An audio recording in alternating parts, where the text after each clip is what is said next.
श्री कृष्णा, राधे राधे। माता रानी की जय हो। आप सभी को नवरात्रि की शुभ आरंभ की हार्दिक शुभकामनाएं।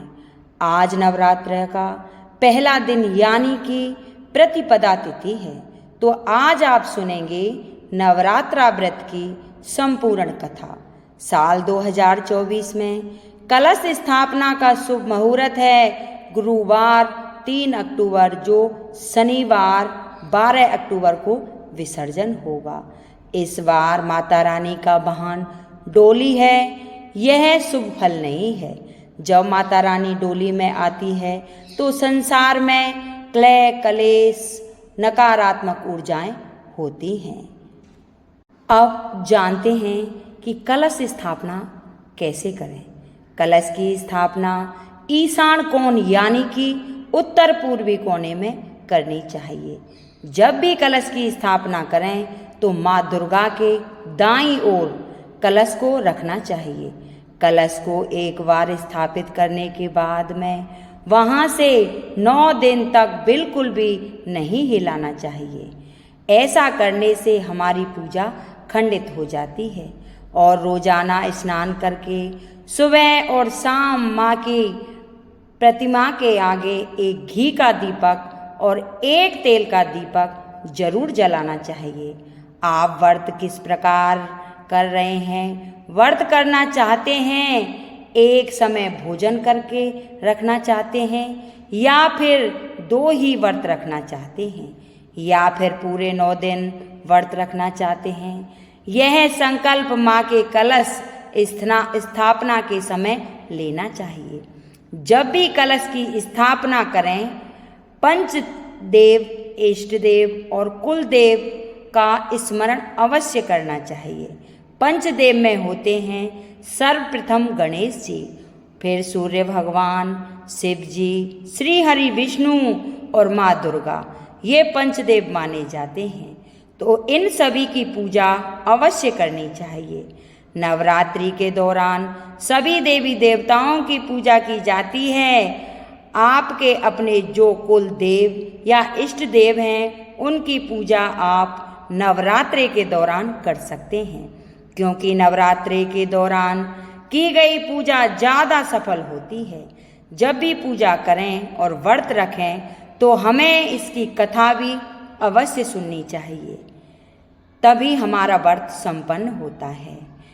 दुर्गा सरस्वती का पाठ भी अवश्य करना चाहिए। नवरात्रि के 9 दिन लहसुन प्याज बिल्कुल नहीं खाना चाहिए।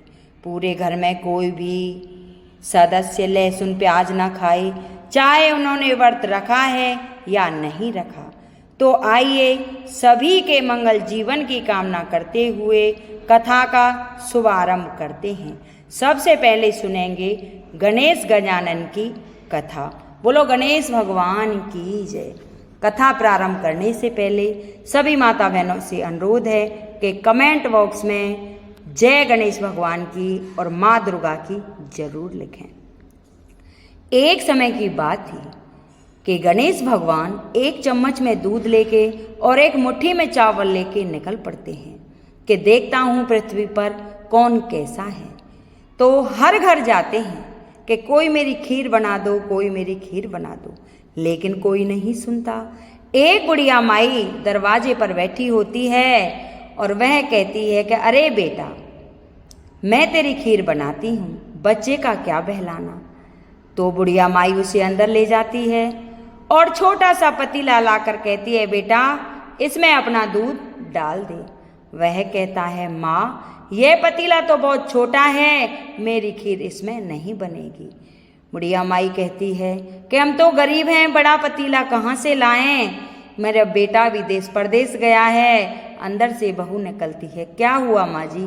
कि ये बालक है, खीर बनाने की कह रहा है। तो उसकी बहू कहती है कि पता नहीं किस किस को बुला लेती है। तो बुढ़िया माई पड़ोस के यहाँ जाती है और वहाँ से एक पतीला लेकर आती है। पतीले में ज्यों ही गणेश भगवान अपना दूध डालते हैं, सारा पतीला भर जाता है। चावल डालते हैं और फिर माँ से कहते हैं कि माँ मेरी खीर चूल्हे पे नहीं बनेगी, इसको भट्टी खुदवा। तो वो बुढ़िया माई कहती है, बेटा किसको बुलाऊं, कि जैसे माँ तू पतीला लेके आई है वैसे ही बाहर से किसी को बुला ला और वो भट्टी खोद देगा। बुढ़िया माई जाती है बाहर और 2 लड़कों को पकड़ के लाती है, उनसे कहती है, बेटा भट्टी खोद दो। तो लड़के हंसते हैं, क्या करेगी, कि खीर बनाऊंगी। क्यों बुढ़िया माई, आजकल तो खाने को दाने नहीं हैं और तू खीर खाने की कह रही है। कहते हैं ना, घर में नहीं है दाने और बाबा चले भुजाने। तो वो कहती है कि तुझे क्या है, तू भट्टी खोद दे। वो भट्टी खोद के चले जाते हैं, लकड़ी लगा देती है बुढ़िया माई, खीर बनने लग जाती है। तब खीर बनती है तो गणेश भगवान कहते हैं कि बुढ़िया माई सारे नगर में न्योता दे दे। बुढ़िया माई कहती है कि बेटा क्यों मेरी जग हसाई कराता है, दुनिया कहेगी कुछ खाने को है नहीं और न्योता देना फिरती है। कि नहीं माँ, न्योता दे दे। बुढ़िया माई सारे नगर में न्योता दे देती है। फिर गणेश भगवान कहते हैं कि बुढ़िया माई जब खीर बन जाए एक थाली में ठंडी करके गणेश जी का नाम लेके और पर्दा लगा के और उसको खा लेना और सारे नगर को भोजन करा देना। तो ये बात बुढ़िया माई थोड़ा ऊंचा सुनती थी, उसने सुनी नहीं। उसकी बहू सुन लेती है और उसकी बहू जल्दी से कहती है कि गांव वाले भोजन करने के लिए आएंगे, क्यों ना मैं भगवान का भोग लगा दूं। फटाफट नहाती है, एक थाली में खीर ठंडी करती है और गणेश जी का नाम लेके पर्दा लगा के भोग लगा के और खुद उस खीर को खा लेती है। सारा गांव भोजन करके चला जाता है, लेकिन बुढ़िया माई वहीं बैठी रहती है। जब शाम होते ही फिर गणेश भगवान वहां आते हैं तो बुढ़िया माई से कहते हैं कि बुढ़िया माई तू यहाँ क्यों बैठी है, कि बेटा तेरा इंतजार कर रही हूँ, सारा नगर भोजन करके चला गया लेकिन तू नहीं आया। तो गणेश भगवान कहते हैं कि मैंने तो भोजन सुबह ही कर लिया। कि कब, कि तेरी बहू ने करा दिया। कि मेरी बहू तो मेरे बिन खाती ही नहीं है, कि नहीं विश्वास होता तो चल तेरे को मैं दिखाता हूँ। गणेश भगवान उसे अंदर ले जाते हैं, थाली वहीं रखी होती है। जो ही वो थाली देखती है तो सास बहुओं में लड़ाई होना शुरू हो जाता है कि मैं भूखी प्यासी सुबह से बैठी हूँ और तूने खा लिया और मुझे कहा भी नहीं कि मैंने खा लिया। तब गणेश भगवान कहते हैं, बुढ़िया माई क्रोध मत कर, गुस्सा मत कर, तेरी बहू गर्भवती है, कुछ ही दिनों बाद तेरे यहाँ पुत्र रत्न की प्राप्ति होने वाली है, इसलिए जो औरत गर्भवती होती है वह सबसे पहले खा ले तो उसमें कोई दोष नहीं होता, और जो बच्चे वाली होती है वह भगवान का भोग लगा के सबसे पहले खा ले तो उसमें भी कोई दोष नहीं होता, इसलिए लड़ने की कोई बात नहीं है। तो बुढ़िया माई कहती है, बेटा इस खीर को जितना खिलाते हैं उतना ही बढ़ जाता है, क्या करें। तो वह कहती है कि ऐसा कर बुढ़िया माई, पड़ोस के 2-4 लड़कों को बुला ला और गड्ढा खुदवा के इसे जमीन में दबा दे। अब वह बाहर जाती है, लड़कों को बुलाने लाती है, चौक में गड्ढा खुदवाती है और उस खीर को उसी में दबा देती है। उसका बेटा देश परदेश गया था, परदेश से जो ही बेटा आता है रास्ते में दुनिया उसको मिलती है और कहती है कि तेरी माँ ने तो बहुत बड़ा यज्ञ किया था। वह कहता है कि गरीब आदमी का तो जीना ही नहीं है, अगर कोई करोड़पति आदमी से कहे तो 2 मिनट में उसे सीधा कर ले, हम गरीब हैं तो दुनिया हमारा मजाक उड़ाती है। घर आता है और कहता है कि माँ तूने कोई यज्ञ किया है। तो वह कहती है कि बेटा मैंने कोई यज्ञ नहीं किया, एक छोटा सा बच्चा था पता नहीं कहाँ से आया और उसी ने खीर बनवाई और सारे नगर को भोजन करवाया। तो वह कहता है कि माँ थोड़ा बहुत प्रसाद हो तो हमें भी दे दे। तो माँ कहती है कि बेटा प्रसाद तो इतना था कि बस पूछे मत, लेकिन वह सारा प्रसाद इस चौक में दबा दिया, अगर तेरे भाग से कोई चावल का दाना निकल आए तो तू इसे खोद ले। तो उसी प्रसाद के भावना से और वह उस जमीन को खोदना शुरू कर देता है।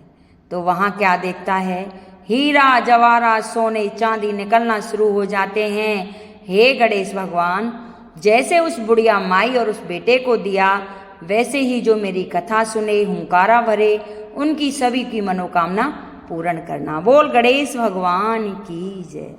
अब सुनेंगे सूर्य नारायण की कहानी। एक बुढ़िया माई थी, वह सूर्य नारायण का व्रत किया करती थी। उसका नेम था गोबर का। तो पड़ोस के यहाँ से गाय बंधी होती, उसका गोबर लाती और रविवार के दिन घर आंगन लीपती, नहाती धोती, भोजन बनाती, सूर्य नारायण को भोग लगाती और फिर खाती। ऐसे ही ऐसे समय बीतता रहा। जब समय ज़्यादा बीता तो पड़ोसिन को उससे चिढ़ होने लग गई कि देख, इसके घर में कोई है भी नहीं कमाने वाला और फिर भी बुढ़िया माई हट्टी कट्टी है, तो मेरे गोबर को ले जाती है, तो क्यों ना अपनी गाय को मैं अंदर बांध लूँ। तो उसने जलन की वजह से अपनी गाय को अंदर बांध लेती है। इधर जब गाय रविवार आया तो गाय का गोबर बुढ़िया माई को नहीं मिला, तो ना तो उसने कुछ खाया ना ही पिया, क्योंकि उसका तो गोबर का नेम था। ना चौका लगा, ना घर आंगन लीपा और ऐसे ही सो जाती है। रात होते होते बुढ़िया माई बेहोश हो जाती है। तो बुढ़िया माई के स्वप्न में और सूर्य नारायण भगवान आते हैं कि बुढ़िया माई सोती है या जगती है, आज तो तूने भोग भी नहीं लगाया। बुढ़िया माई अब प्रीति बताती है कि ना सोती हूँ ना जगती हूँ, कैसे भोग लगाऊं, मेरा गाय के गोबर से नेम था, आज मुझे गोबर नहीं मिला, तो ना मैंने अपना घर आंगन लीपा और ना ही कुछ बनाया। सूर्य नारायण कहते हैं कि अरे बुढ़िया माई खड़ी हो और देख, तेरे आंगन में कितने गाय और बछड़ा बंध रहे हैं। बुढ़िया माई खड़ी होती है और देखती है कि उसके आंगन में बड़ा ही सुंदर गाय और बछड़ा बंध रहा है। बुढ़िया माई झटपट उसके लिए चारा लेने के लिए चल देती है। पड़ोसिन देखती है कि उसके यहाँ इतनी सुंदर गाय और बछड़ा, और थोड़ी देर में पड़ोसिन क्या देखती है कि गाय ने सोने का गोबर किया है। फटाफट पड़ोसिन आती है, सोने का गोबर उठा लेती है और अपना गाय का गोबर वहाँ रख देती है। बुढ़िया माई अपना उसी गोबर से घर आंगन लीपती है, व्रत करती है, सूर्य नारायण को जल अर्पण करती है, भोग लगाती है। ऐसे ही ऐसे दिन बीतते हैं। सूर्य भगवान कहते हैं कि देख, इस बुढ़िया माई को तो पता भी नहीं कि इसकी गाय सोने का गोबर करती है। मुझे कोई ऐसी लीला रचनी होगी कि इसको पता चल जाए इसकी गाय सोने का गोबर करती है। सूर्य नारायण ने बहुत तेज आंधी तूफान चलाए, जिसके कारण बुढ़िया माई के सोचने लगी कि मेरी गाय को ठंड लग जाएगी, क्यों ना इसे अंदर बांध लूं। दोनों गाय बछड़ों को अंदर बांधती है। तो जैसे ही अंदर बांधती है, गाय सोने का गोबर करती है। बुढ़िया माई आश्चर्यचकित रह जाती है कि मुझे तो आज तक पता ही नहीं था कि मेरी गाय सोने का गोबर करती है। तो अब तो बुढ़िया माई अपनी गाय को रोजाना अंदर ही बांधने लगी और अपना व्रत करने लगी। उस पड़ोसिन को जलन हुई कि अब तो सोने का गोबर भी नहीं मिल रहा है। तो उस राज्य के राजा के पास वह पड़ोसिन जाती है और कहती है, हे राजा साहब, इसी नगर में एक बुढ़िया माई है और उसके यहाँ ऐसी गाय है कि वह प्रतिदिन सोने का गोबर करती है। और तो बुढ़िया माई को सोने के गोबर से क्या मतलब, आप तो इस राज्य के राजा हो, आपको तो सोने चांदी चाहिए क्योंकि आप ही पालन करता हो। तो राजा के मन में लालच आ जाता है। राजा अपने सिपाहियों को भेजता है कि जाओ और उस गाय बछड़ा को ले आओ। सिपाही वहां आते हैं और गाय बछड़ा जैसे ही खोलते हैं, बुढ़िया माई रोती है, लेकिन उसकी कोई नहीं सुनता और गाय बछड़ों को ले जाते हैं। उधर महल में सुंदर सुंदर आसन बिछाए जाते हैं और बढ़िया साज सज्जा से कमरा तैयार किया जाता है और गाय बछड़े उसमें बांध दिए जाते हैं। तो जैसे ही गाय बछड़ा वहाँ बनते हैं तो गोबर करती है गाय, सोने का नहीं वैसा ही। इधर पूरी रात वो बुढ़िया माई रोती बिलखती रहती है। उधर राजा के स्वप्न में सूर्य नारायण आते हैं और कहते हैं कि अरे राजा, तूने बहुत बुरा किया है। उस बुढ़िया माई के गाय बछड़ाओं को ले लिया, कह तो उन्हें सुबह वापस दे देना, नहीं तो तेरा राजपाट सब नष्ट कर दूंगा। सुबह स्वप्न को सुनकर राजा उठ खड़ा होता है और उस कमरे में आता है जहां गाय बंधी होती है। वहां सोने के गोबर की जगह बदबूदार उठे गोबर होता है। यह सब देखकर सिपाहियों को आदेश देता है राजा के जाओ उस बुढ़िया माई को बुला के लाओ। अब बुढ़िया माई को बुलाया जाता है, उससे पूछा जाता है कि तुझे ये गाय कहाँ से मिली। बुढ़िया माई कहती है कि मेरा गाय के गोबर का नियम था, सूर्य नारायण का व्रत करती थी और मैं पूजा पाठ करके भोजन बना के सूर्य नारायण को भोग लगा के तब खुद खाती थी। फिर मुझे गाय का गोबर नहीं मिला तो सूर्य नारायण ने मुझे ये गाय दी थी। अब मैं अपना व्रत भली भांति से कर सकती हूँ। राजा कहता है कि हे माँ, मुझसे बहुत बड़ी गलती हो गई, आप अपनी गाय ले जा सकती हो। फिर उस पड़ोसिन को बुलाते हैं और उसे दंड देकर कहते हैं कि पड़ोसिन, तूने तो बहुत गलत किया, भगवान ने उसे गाय दी थी और तूने मुझ पे भी अपराध करवा दिया। अब तो राजा सारे नगर में ढिंढोरा पिटवा देता है कि अगर किसी को मनवांछित फल की चाह है तो वह सूर्य नारायण का व्रत करे और उससे सभी मनोकामना पूर्ण होती हैं। हे सूर्य नारायण भगवान, जैसे उस बुढ़िया माई के कारज सवारे, वैसे ही जो मेरी कथा सुने हुंकारा भरे उनकी सभी मनोकामना पूर्ण करना। बोलो सूर्य नारायण भगवान की जय। अब सुनेंगे नवरात्रा व्रत कथा। एक बार बृहस्पति जी बोले, हे ब्रह्मा जी, आप अत्यंत बुद्धिमान, सर्वशास्त्र और चारों वेदों को जानने वाले, मैं श्रेष्ठ हूँ। हे प्रभु, कृपा कर मेरा वचन सुनो। चैत्र अश्विनी मास और आषाढ़ माह के शुक्ल पक्ष में नवरात्रा का व्रत और उत्सव क्यों मनाया जाता है? तब भगवान इस व्रत का फल क्या है, इस प्रकार करना उचित होता है और पहले इस व्रत को किसने किया, सो विस्तार से कहिए। तब बृहस्पति जी का ऐसा प्रश्न सुनकर ब्रह्मा जी कहने लगे, हे बृहस्पति देव, प्राणियों के हित करने की इच्छा से तुमने बहुत ही अच्छा प्रश्न किया है। जो मनुष्य मनोरथ पूर्ण करने वाले दुर्गा, महादेवी, सूर्य और नारायण को ध्यान करते हैं, वे मनुष्य धन्य हैं। यह नवरात्रा व्रत संपूर्ण कामनाओं को पूर्ण करने वाला है।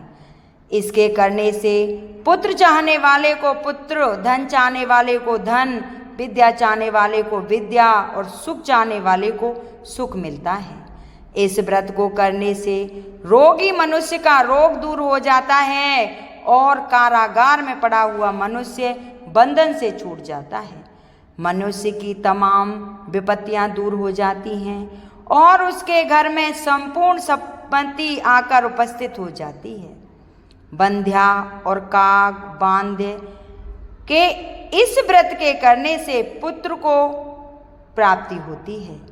समस्त पापों को दूर करने वाला इस व्रत के करने से ऐसा कौन सा मनोरथ है जो सिद्ध नहीं होता? यदि व्रत करने वाला मनुष्य सारे दिन का उपवास ना कर सके तो एक समय भोजन करे और उस दिन बांधवों सहित नवरात्रा व्रत की कथा श्रवण करे। हे बृहस्पति, जिसने पहले इस महाव्रत को किया है उसका पवित्र इतिहास में तुम्हें सुनाता हूँ, तुम सावधान होकर सुनो। इस प्रकार ब्रह्मा जी के वचन सुनकर बृहस्पति जी ओम बोले, हे ब्राह्मणों, मनुष्यों को कल्याण करने वाले इस व्रत के इतिहास को मेरे लिए कहा है, मैं सावधान होकर सुन रहा हूँ। आपकी शरण आए हुए मुझ पर कृपा करो। ब्रह्मा जी बोले, पीठत नाम के मनोहर नगर में एक अनाथ नाम का ब्राह्मण रहता था। वह भगवती दुर्गा का भक्त था। उसके संपूर्ण सद्गुणों से युक्त मानो ब्रह्मा की सबसे पहली रचना हो ऐसी अर्थात नाम वाली सुमति नाम की एक अत्यंत सुंदर कन्या पैदा हुई। वह कन्या सुमति अपने घर के बालकपन में अपनी सहेलियों के साथ क्रीड़ा करते हुए इस प्रकार बढ़ने लगी जैसे शुक्ल पक्ष में चंद्रमा की कलाएं बढ़ती हैं। उसका पिता प्रतिदिन दुर्गा जी की पूजा और होम किया करता था।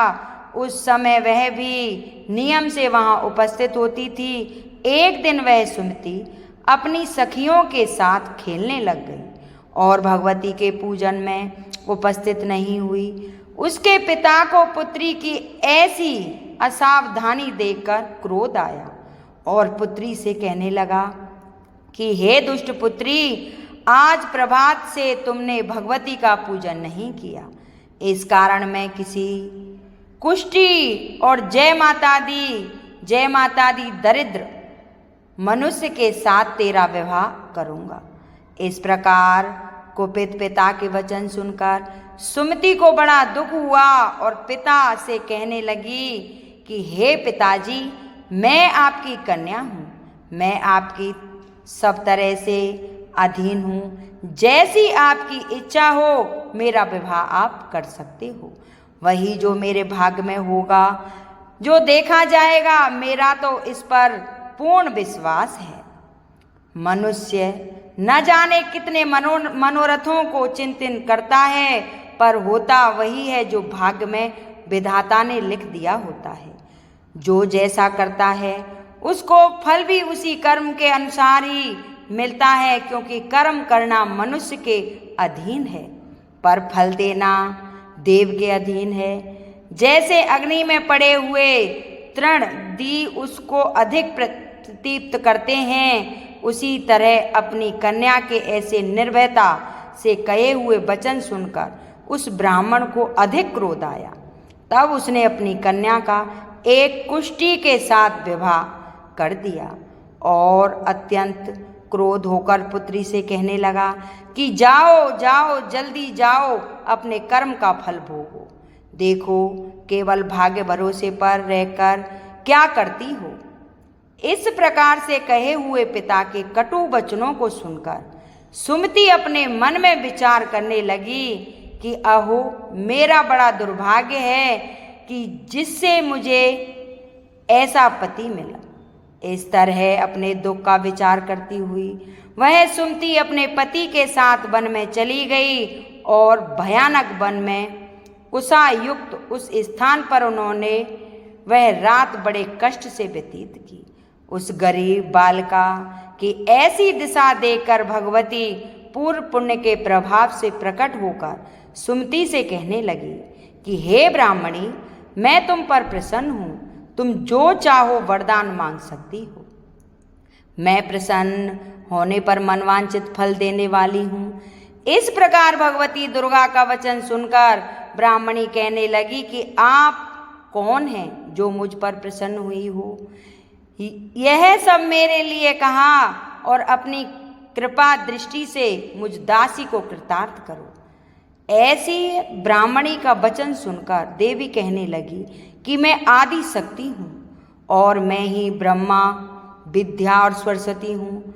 मैं प्रसन्न होकर प्राणियों का दुख दूर कर उसको सुख प्रदान करती हूँ।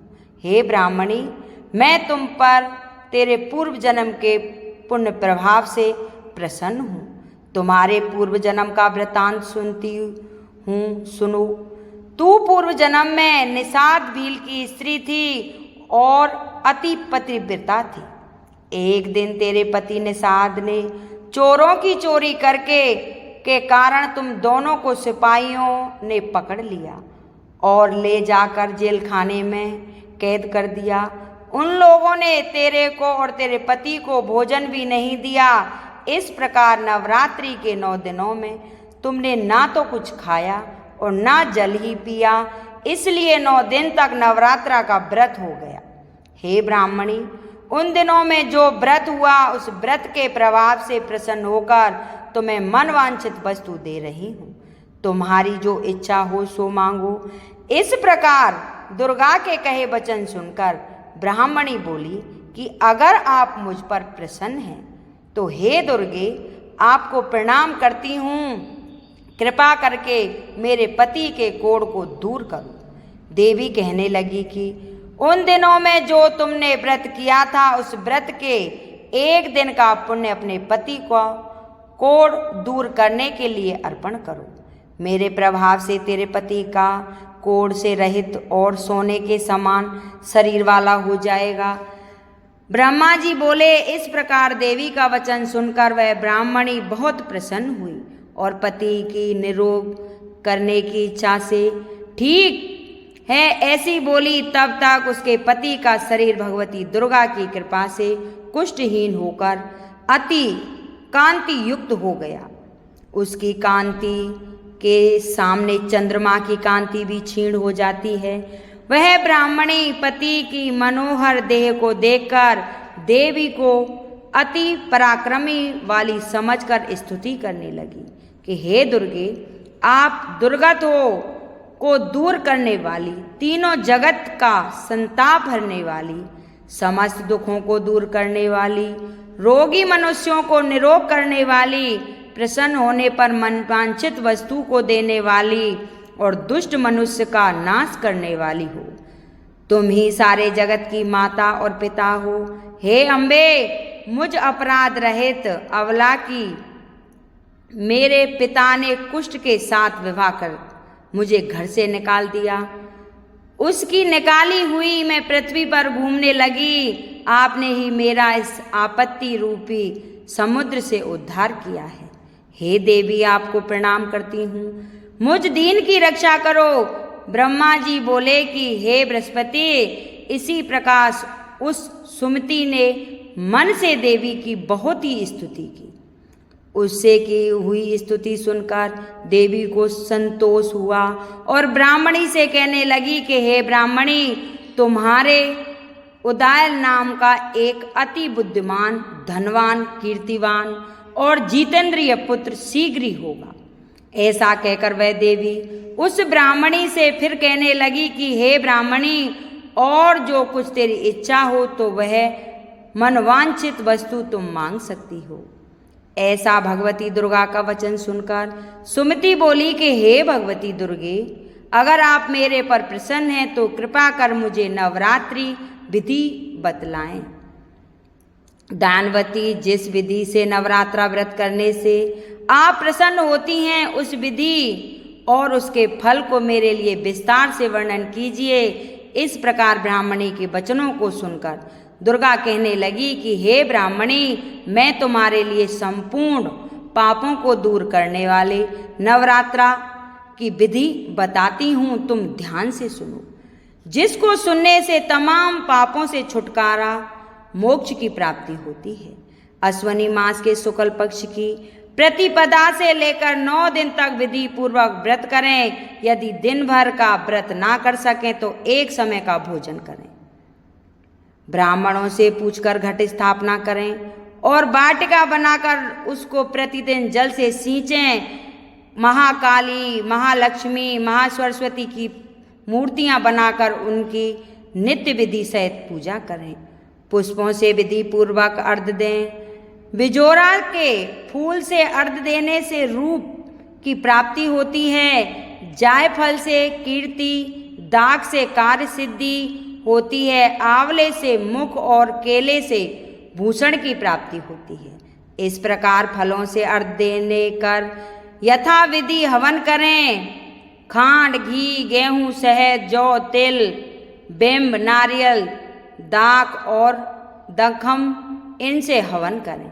गेहूं होम करने से लक्ष्मी की प्राप्ति होती है।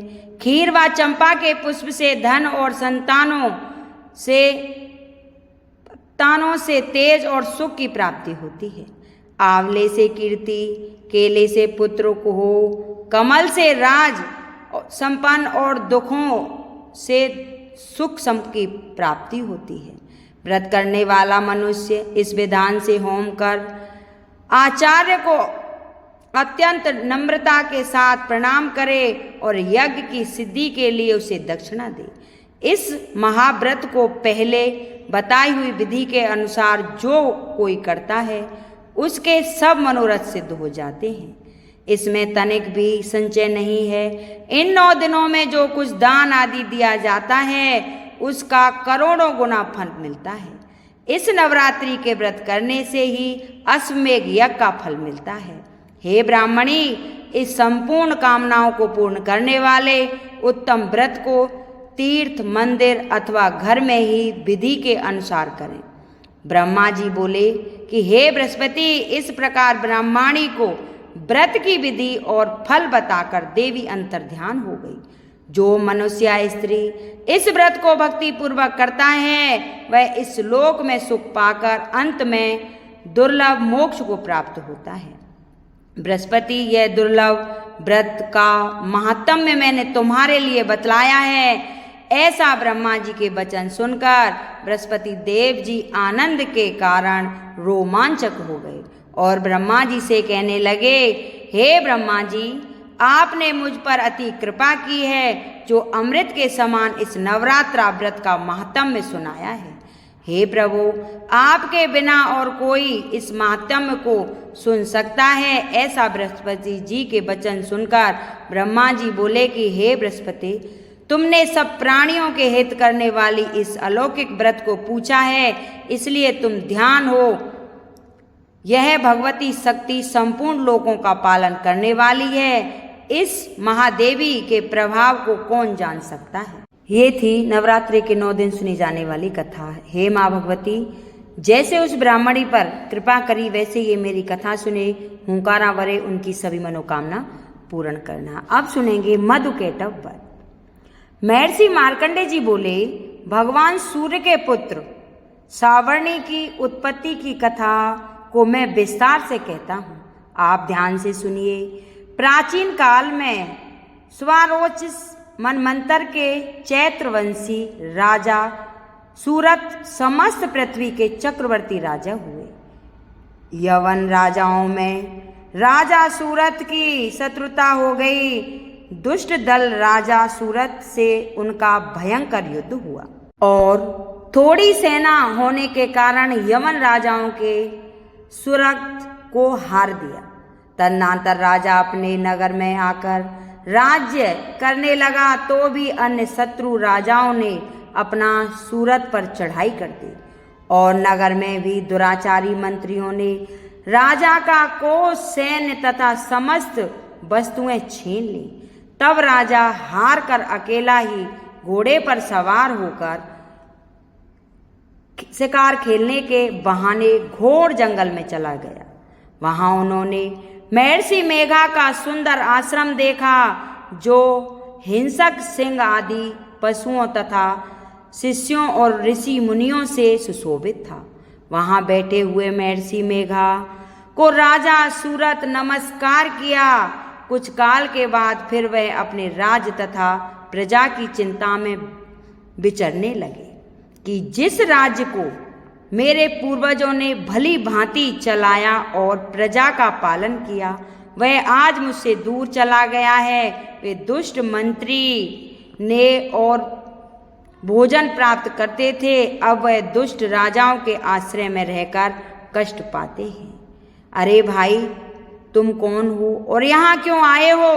तुम्हारा मलिन मुख शोक युक्त दिखाई दे रहा है। जिस राजा ने सूरत से कहा कि हे राजन, मैं समधि नाम का एक वैश्य हूँ, मेरा जन्म धनवान कुल में हुआ है। मेरा दुष्ट स्त्री व पुत्र आदि ने मुझे धन के लोभ से घर से निकाल दिया है और मेरा धन छीन लिया है। मैं धन, स्त्री, पुत्र से रहित हूँ। अब अकेला दुखी होकर इस वन में आया हूँ। यहाँ रहने के कारण अपनी स्त्री, पुत्र तथा स्वजनों की परिस्थितियों को नहीं जानता कि सदाचारी है या व्यभिचारी। राजा बोला, जिन स्त्री पुत्र आदि ने तेरा धन संपत्ति को छीन लिया है, फिर उन्हीं के स्नेह में तेरा मन क्यों जाता है? वैश्य बोला, जिन पुत्र आदि के धन के लोभ में आकर मुझे घर से निकाल दिया है, मेरा चित्त फिर भी उन्हीं में आसक्त होता है। मैं क्या करूं? इस स्वजनों के निर्मोह होने पर भी मेरे मन में उनके प्रेम प्रति आकर्षण होता है। तब ऋषि बोले कि हे द्विश्रेष्ठ। तत्पश्चात राजा सूरत और समधि वैश्य दोनों मिलकर मेघा मुनि के समीप जाकर प्रणाम करके बैठ गए और मेघा ऋषि से कथा प्रसंग करने लगे। राजा बोला, हे भगवान, मैं आपसे एक बात पूछना चाहता हूँ। हे महाराज, मेरा मन वंश में नहीं है। राज्य तथा अन्य सभी स्त्री पुत्र बांधवों की ममता मुझे अभी तक बनी हुई है। हे मुनि श्रेष्ठ, यह जानते हुए भी मेरा स्नेह उनसे अज्ञानियों की भांति विशेष बढ़ता जाता है। यह भी उनके अंतर रहता है। इसी तरह हम दोनों बहुत दुखी हैं। हे माँ बाग, उनके दोषों को जानते हुए भी हम दोनों का हृदय उनके प्रति ममता से आसक्त रह रहा है। इतना जान होते हुए भी ऐसी ममता क्यों है? हम दोनों को अज्ञानियों की भांति मूढ़ता क्यों उत्पन्न हो रही है? तब महर्षि मेघा ने कहा, समस्त जंतुओं को जानने योग्य ज्ञान होता है। महाभाग सभी प्राणी पृथक पृथक होते हैं। कोई दिन में नहीं देखते तो कोई रात्रि में नहीं देखते और कोई दिन रात में समान दृष्टि से देखते हैं। पुरुष ज्ञान युक्त है, यह सत्य है, इसमें संदेह नहीं है। केवल इसमें ही नहीं, सभी पशु पक्षी मृग आदि भी मनुष्य की भांति ही ज्ञान होता है। यह स्थूल ज्ञान होता है। जैसे मनुष्य में आकर आदि की इच्छा उत्पन्न होती है, वैसे ही पशु पक्षी आदि में आहार विहार, निद्रा में मैथुन आदि की इच्छा संपन्न होती है। ज्ञान होने पर भी पक्षियों को तो देखें, भूखे होने पर भी ममता वश में अपने बच्चों को चोंच में स्नेह से चुगा देकर प्रसन्न होते हैं। हे राजन, मनुष्य भी अपने पुत्र पौत्र से इसी भांति वर्तता करता है। वह पालन पोषण में करेंगे। क्या तुम यह नहीं देखते कि पुत्र आदि उनका भरण पोषण ना भी करें तो भी माता पिता तो करते ही हैं, क्योंकि विश्व की स्थिति को देखने वाली महामाया के प्रभाव से वे मोह के गड्ढे में डाल दिए गए हैं। इसमें कोई आश्चर्य नहीं है, क्योंकि यह भगवान विष्णु की योग निद्रा है जिसमें संसार मोहित हो जाता है। यही भगवान की महामाया है। वह भगवती देवी बड़े बड़े ज्ञानियों के चित्त को प्रसन्न होकर भक्तों को वरदान देती है, जिससे मुक्ति मिलती है। वही मुक्ति की परम सेतु सनातनी ब्रह्म ज्ञानी स्वरूपा विद्या है। यह भगवती देवताओं के कार्य सिद्ध करने के लिए उत्पन्न होती है और अजन्मा होकर भी उत्पन्न कहलाती है। जब भगवान विष्णु विश्व को त्याग अनंत में जल ही जल करके योग निद्रा में से सैया पर शयन कर रहे थे, उस समय विख्यात मधु और केटव नाम के दो घोर असुर भगवान विष्णु के कान की मैल से पैदा होकर ब्रह्मा जी को मारने को तैयार हुए। ब्रह्मा जी विष्णु भगवान के नाभि कमल पर स्थित थे। उन दोनों भयंकर असुरों को मारने को आते देखकर ओम भगवान विष्णु को सोता हुआ देखकर ब्रह्मा जी योग निद्रा की प्रसन्नार्थ एकाग्र मन से स्तुति करने लगे, जिससे कि भगवान विष्णु के नेत्र से भगवती योग माया अपना प्रभाव हटा ले और भगवान जाग पड़े। यह योग माया विशेश्वरी जगत माता स्थिति एवं संहार करने वाली भगवान विष्णु की अतुल तेज वाली निद्रा स्वरूपी अनुपम शक्ति है। ब्रह्मा जी बोले, हे महाभाए, तुम स्वहा देवताओं को पालने वाले हो, तुम स्वधा विपत्रों को पोषण देने वाले हो, तुम ही षटकार स्वर इंद्र को यज्ञ का हिस्सा पहुंचाने वाले हो।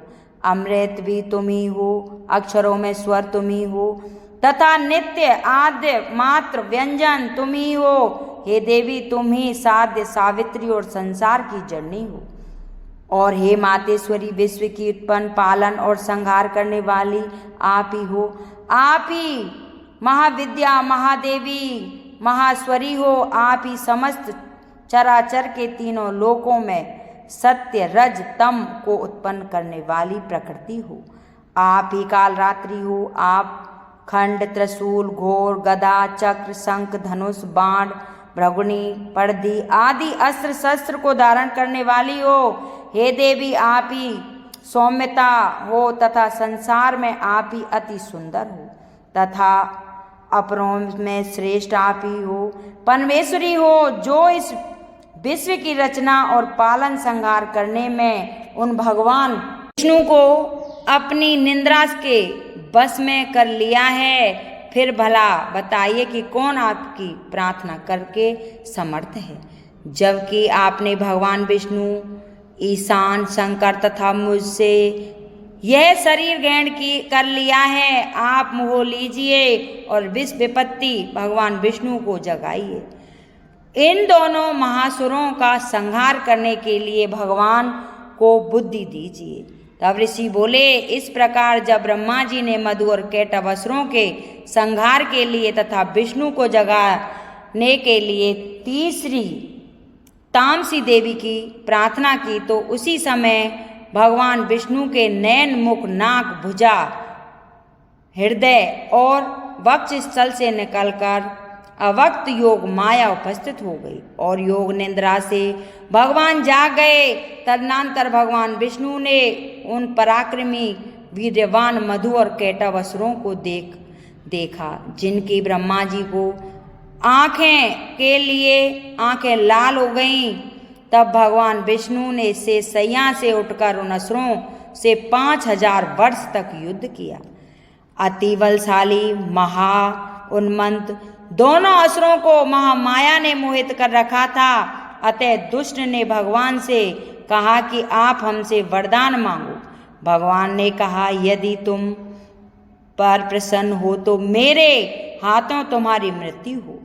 मैं तो केवल यही वर मांगना चाहता हूँ। ऋषि ने कहा, इस भांति जब भगवान ने उनसे वरदान ले लिया तो वे भगवान से कहने लगे कि हमें सर्वत्र जल ही जल दिखाई देता है, इसलिए हे भगवान हमारा वध उस स्थान पर कीजिए जिस जगह पर पानी न हो।